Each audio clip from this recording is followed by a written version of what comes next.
era o Popota. O Popota era forte, alto. E aí eles desciam, ele morava aqui próximo, ele descia, sentava ali na escola da aplicação. Por ser muito forte, às vezes também ele gostava de ficar olhando, passava uma mulher, ele dizia, Titi, vou aí. Era extremamente. Popota era uma figura e eu me recordo, eu tenho 40, imagina. Mas o que me chamava a atenção é que tinha uma tradição, as pessoas pegarem uma moeda e jogarem pelo lado meio do Rio Paraguaçu, justamente para fazer seus pedidos. E ele ficava aqui na ponte, forte, e gritava, joga a moeda no rio para o Santo Popotinho, para o Santo Popotinho. E ele ia, nadava e pegava as moedas e fazia o que ele queria. Então, Popota, ele magia muito, ele traz esse significado do cara que sai na mesma hora do rio. Aí tinha Bufa Fria, tinha Seu Cu, tinha João do Murro. Aí você tinha vários, a Esmeralda Pititinga passava. Esmeralda, Pititinga, ela suspendia a salha, que é a Pititinga. Então essas figuras, ela marca pra gente porque a gente vivenciava isso, né? Saudade, gestação.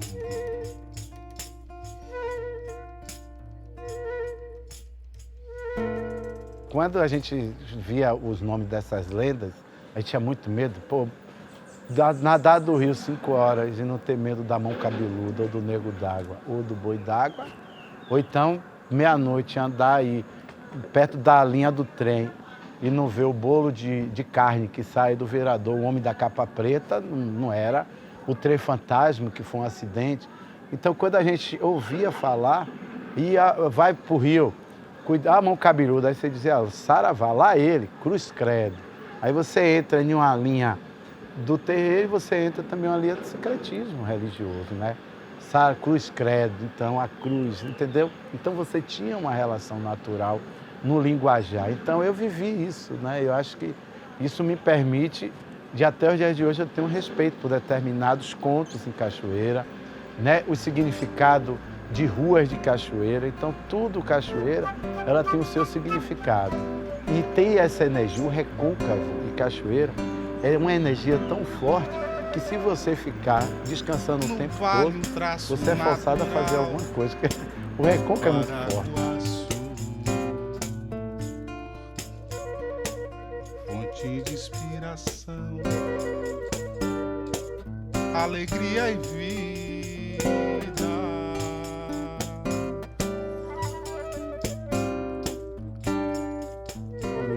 Davi Rodrigues Casais, sou de Cachoeira, nasci na Rua dos Artistas e minha infância foi aqui, deslizando nessa cidade de Cachoeira. Esse espaço mesmo que eu estou foi um dos lugares importantes, que aqui eu brincava minha folia de bola, chupava minha baba de boi, meu ingá, meu joá-babão. Então, nesses espaços era que a gente tinha o privilégio de ter as nossas folias. Daqui descia, já deslizava no Rio Paraguaçu, tocava minha canga, brincava de nado de anjinho. E aí a gente se deliciava nessa cidade e olhando os lugares que a gente era muito acostumado a ir, como no Rosarinho, empinar a raia, o Morcego, aqui mesmo várias vezes, descer da Tauba aí, Tauba descendo, deslizando pelas ladeiras do monte. E o coreto nos servia para as festas que era animada, com a filarmônica, com o samba. E o canto terreiro ali de Mãe Lira, muito próximo, a gente também chegava lá. Mas minha vida foi isso, né? Uma infância brilhosa, onde eu me envolvi com toda a cidade. Mas eu gosto de pintar minhas coisas, eu gosto de pintar um homem vendendo coisa na feira, eu gosto de pintar mulher sambando, eu gosto de pintar o cara com berimbau, nada que eu vejo em outro lugar, entendeu? Tem um trabalho meu que às vezes eu imagino uma coisa, mas eu gosto muito de pintar a minha vivência no Recôncavo. Por isso, particularmente, eu conheço as 18 cidades do Recôncavo, das 32, que antigamente eu conheço as 18. Então, cada trabalho meu é muito ligado à questão da minha ancestralidade e à questão do que eu vivo, do que eu olho, do que eu enxergo. E aí essa explosão vem na tinta, né? Aí eu pego essa tinta, aí faço primeiro o desenho, depois faço a pintura, depois faço os traços e por cima dou esses pintinhos aí que todo mundo vê. Tem hora que demora 2, 3 dias. E série, na verdade, eu conheci um artista francês e aí ele teve aqui, Mundo Floreal, e aí disse, rapaz, comece a trabalhar com série. Aí eu fiz a série do baralho, que são 53 cartas, fiz a série de Orixá, que foi um livro que foi lançado pelo Sesc Ipiranga, fiz a série Brincadeira de Criança, são 200, mas estou lançando um livro Folia de Oti, que é essa guerra de Oti, que aí eu trago toda essa essência. Tem a série do Saveiro, que são 20 saveiros. Tem a série agora que eu estou fazendo, o primeiro tarô do Recôncavo. Aí eu trago essa simbologia da energia, tanto positiva e negativa, que é influenciado na vegetação, no solo. Nessa relação, aí eu trago isso para um tarô, primeiro tarô do Recôncavo. Então as pessoas vão estar jogando o tarô aqui no Recôncavo Baiano, toda com essa característica de trabalho com essa forma negra, com essa forma, com essa construção da minha ancestralidade. Então eu fico muito livre para fazer isso. E aí a série, ela tem uma coisa maior, porque eu não desfaço nenhum trabalho. Ou eu vendo a série, ou eu guardo essa série. Então, raramente as minhas séries estão todas ali. Tem as espécies do Rio Paraguaçu, que não existe mais, como peixe-agulha, o brancão, tudo isso era nome de espécie. Peixe-tapa, então eu fiz essa série. As vegetação, fiz baba de boi, fiz licuri, então tenho toda essa série da minha cidade, principalmente do Recôncavo. Eu sou muito Recôncavo, sou muito cachoeira. Então eu passo a maior parte do tempo, minha mente só fazendo essas séries. E aí é uma coisa que eu gosto de fazer. Então isso preenche, eu acho que isso, a gente observando, vai entrar muito nesse termo que está sendo muito dito, afro-barroco, né? E o Recôncavo tem esse direcionamento para o afro-barroco. E meu trabalho está aí, então esse trabalho, e aí é a fase de um livro, né, que eu conto um pouco da história, mas com essas ilustrações. E o Recôncavo e Cachoeira se remete a isso, a esse estabelecimento que a gente sempre diz, dessa cultura de várias linguagens, e todo mundo pode estar distante, todo mundo pode estar em outro planeta até, mas quando a gente se encontra, a gente está todo mundo irmanado, porque nós vivemos, nós transpiramos, respiramos a nossa cultura popular com esse bem direcionamento dessa cultura afro-negra, afro-orientais, afro-barroca, enfim, tudo que tem a ver com a gente.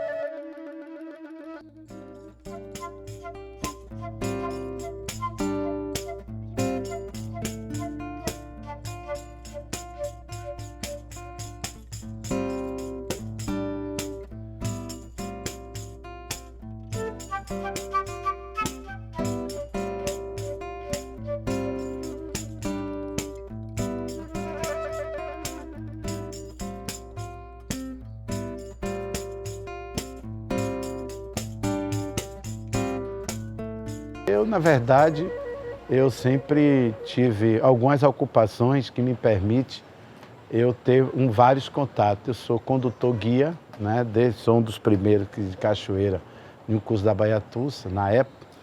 Então, eu tenho diariamente contato. Mas não é fácil você ser um artista em uma cidade negra que você vê que várias instituições, a maior parte delas, não se faz um trabalho, por mais que tenha essas características, por mais que tenha esse formato de estatuto negro, mas o artista visual, ele hoje é para mim o que mais perdeu. Eu acho que a gente tem que ter uma reparação no sentido de estimular mais galeria, de estimular mais atividade para os artistas visuais, porque a gente vendia e a gente ilustrava as festas de Cachoeira.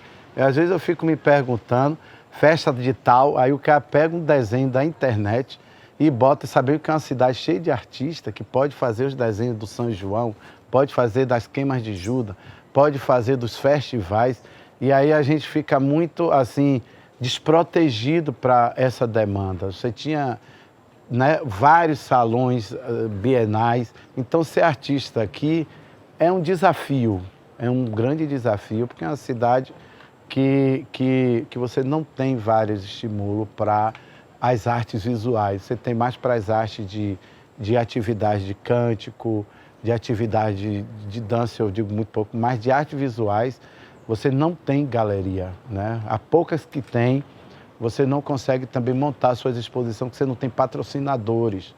Então, é uma cidade que todo o estilo dela é visual, é uma arte visual, porque nós temos aqui o barroco, o rococó, o neoclássico e o neogótico, e ainda a influência chinesa aqui, né, que das imagens orientais, e essa que é a nossa, o afro-barroco, ou a arte negra, ou a arte afro, mas a gente tem essas dificuldades. Mas a gente sobrevive porque a gente tem uma coisa, o artista, enfim, ele tem uma coisa muito interessante, ele consegue sobreviver diante de várias mazelas, né? Ele consegue porque ele tem a sensibilidade dele, é acima desses resultados que às vezes não funcionam. Então a gente está firme nessa construção de arte da nossa ancestralidade e a nossa forma contemporânea de a gente traduzir esses momentos e essas ações das artes. Mas viver em Cachoeira ainda é um privilégio para a arte, para a cultura, enfim, para a nossa identidade. O negão não quer sair.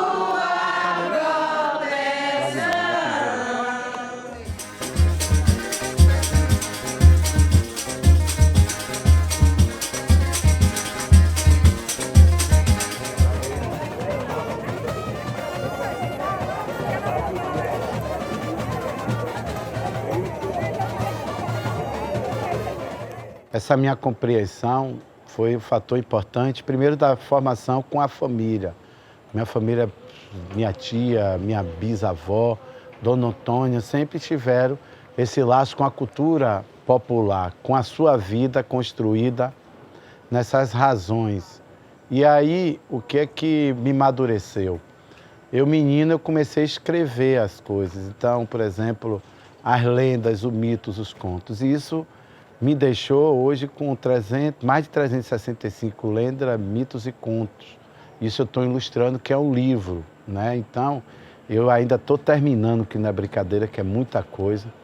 E aí, a gente sempre busca, em Cachoeira, as pessoas que fizeram parte de nossa andança, né? Eu conheci Paulo Catuaba, Seu Justo, Gaiacu, inúmeras vezes, Filinha.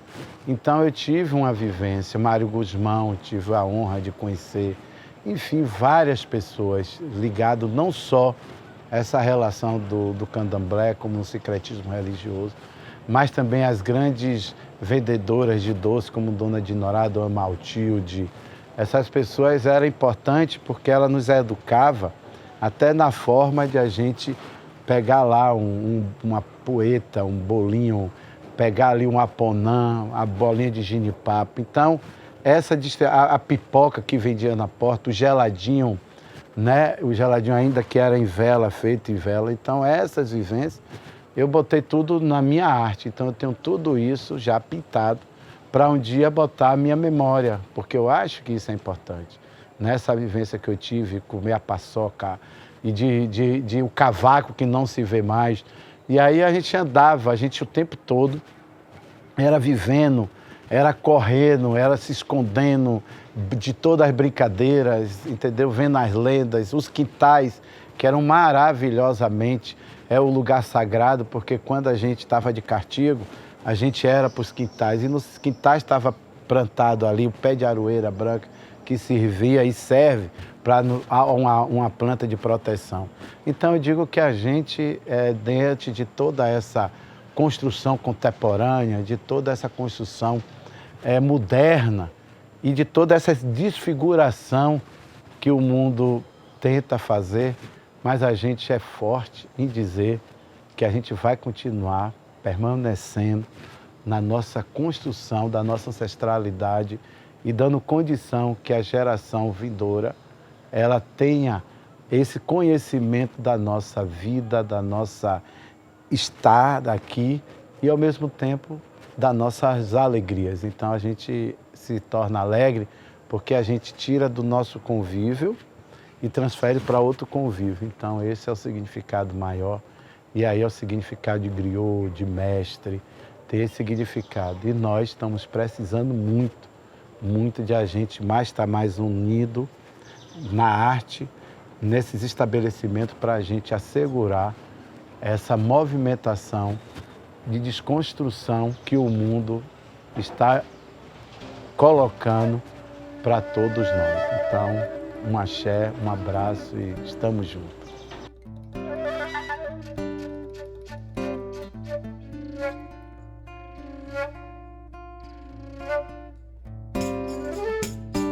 A expressão, o traço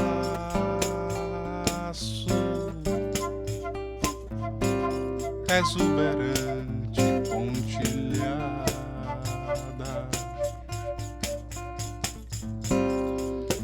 revelado o brilho interior, força com cor.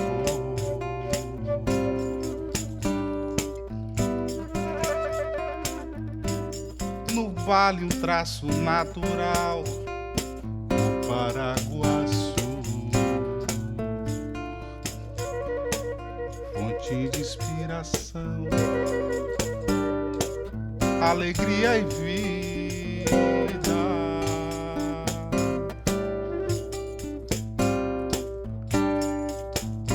arte negra,